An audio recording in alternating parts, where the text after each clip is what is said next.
Hai sahabat bahasa, pada video kali ini saya akan membahas tentang penggunaan tanda koma yang terdapat pada nomor 7. Di sini disebutkan bahwa tanda koma digunakan untuk memisahkan petikan langsung dari bagian lain dalam sebuah kalimat atau dalam kalimat. Yang dikatakan dengan petikan langsung ya teman-teman ya. Yang dikatakan dengan petikan langsung itu adalah sama dengan namanya kutipan langsung. Dua istilah ini sama, kalau kita sebutnya kutipan langsung itu juga merupakan petikan langsung. Yang dikatakan dengan petikan langsung atau kutipan langsung adalah bentuk kata atau frasa atau kalimat yang diambil dari sumber lain, ya, yang diambil dari sumber lain. Kemudian kita pindahkan ke dalam sebuah karya yang sedang kita kembangkan. Itu disebut petikan langsung. Perbedaannya, kalau misalkan kita menyebutnya petikan langsung itu sering digunakan dalam karya sastra. Itu kalau misalkan kita sebut istilahnya petikan langsung. Sering digunakan dalam karya sastra atau lebih spesifiknya bisa digunakan dalam naskah drama yang sedang dikembangkan. Sedangkan istilah kutipan langsung, ya, sedangkan istilahnya kutipan langsung itu sering digunakan di dalam selain karya sastra, yaitu dalam karya ilmiah atau dalam sebuah karya tulis ilmiah. Misalnya, kita sedang menyusun sebuah skripsi, sebuah tesis, atau sebuah disertasi, ataupun karya tulis yang lainnya. Kemudian kita kutip salah satu kalimat di dalamnya itu kita kutip dari sumber yang berbeda. Misalnya ketika kita mengembangkan sebuah kalimat, terus ada penjelasan, untuk mendukung penjelasan kita tersebut, kita ambil dari sumber-sumber yang lain. Kemudian sumber yang lain itu bisa berbentuk dia sebuah kata, bisa berbentuk dia sebuah frasa, bisa juga dia berbentuk sebuah kalimat. Lalu kita pindahkan ke dalam karya tulis yang sedang kita kembangkan tanpa mengganti, mengubah, mengoreksi atau mempermak lah ya, atau tanpa menggonta-ganti bentuk kata dalamnya serta ide di dalamnya itu masih utuh.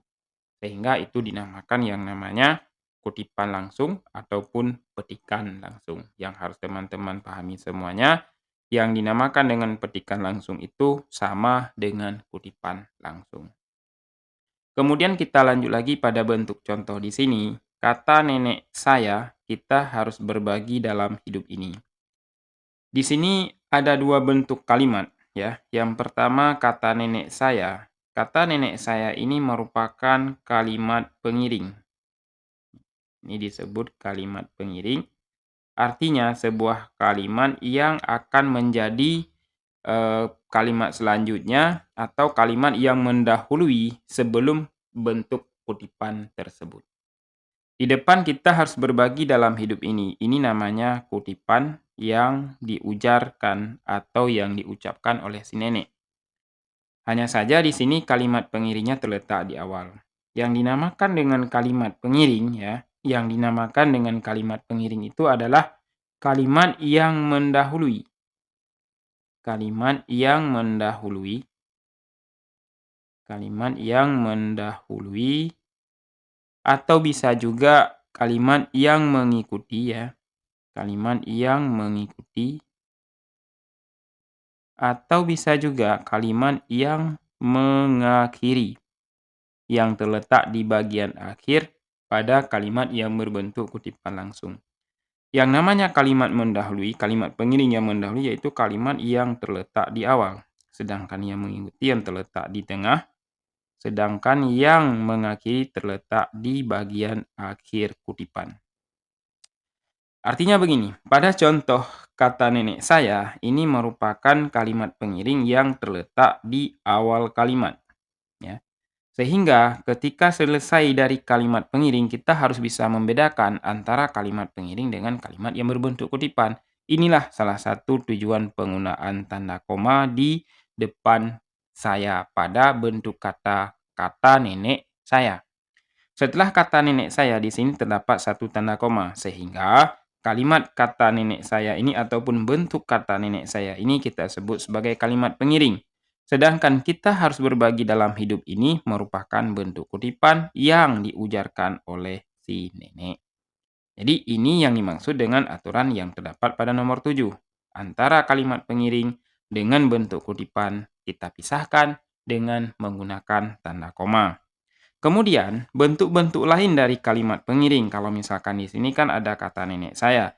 Jadi sahabat bahasa bisa menggunakan bentuk-bentuk yang lain sebagaimana yang sudah saya katakan tadi, bahwasanya kalimat pengiring itu bisa terletak di awal kalimat, bisa terletak di tengah kalimat, bisa juga terletak di akhir kalimat. Di sini terdapat lagi satu contoh, kita harus berbagi dalam hidup ini. Kata nenek saya ini terletak di bagian tengah kalimat atau mengapit antara dua kutipan. Kutipan yang pertama di sini kita harus berbagi dalam hidup ini, kemudian karena manusia adalah makhluk sosial, ya. Ini merupakan lanjutan ketika si nenek berkata, di sini kita harus berbagi dalam hidup ini, di sini terdapat lagi tanda koma. Jadi kalimat ini sudah eh, bukan berakhir ya, kalimat ini akan memisahkan dengan kalimat pengiring kata nenek saya yang di sini, yang di bagian tengah ya. Kemudian dilanjutkan lagi dengan yang namanya karena manusia adalah makhluk sosial. Ini merupakan bentuk kutipan kedua yang diujarkan oleh si nenek. Sedangkan kita harus berbagi merupakan bentuk kutipan pertama. Jadi ini kata nenek saya berada di tengah-tengah kalimat. Kemudian teman-teman ya bisa juga terletak di akhir. Contoh yang lain di sini misalnya ya besok. Saya letakkan di sini saja ya teman-teman ya, biar mudah dipahami. Misalnya yang terletak di akhir, besok kita ujian. Besok kita ujian, tanda koma, tanda penutup, ujar Nafi. Nah, ujar Nafi ini merupakan kalimat pengiring yang terletak di akhir kalimat. Jadi teman-teman, ketika nanti teman-teman ingin menggunakan kalimat pengiring, dia letaknya boleh di awal, boleh di tengah, boleh juga di akhir. Jadi, jika teman-teman menggunakan kalimat pengiring di awal, setelah kalimat pengiring, gunakan tanda koma seperti yang terlihat pada kata nenek saya. Kalau misalkan di tengah, seperti yang terdapat pada contoh yang kedua di sini ya. Kemudian contoh yang ketiga, misalkan teman-teman mau menggunakan di akhir, seperti yang terlihat pada bentuk besok kita ujian, kemudian gunakan terlebih dahulu tanda koma, baru diikuti atau diakhiri oleh kalimat pengiring.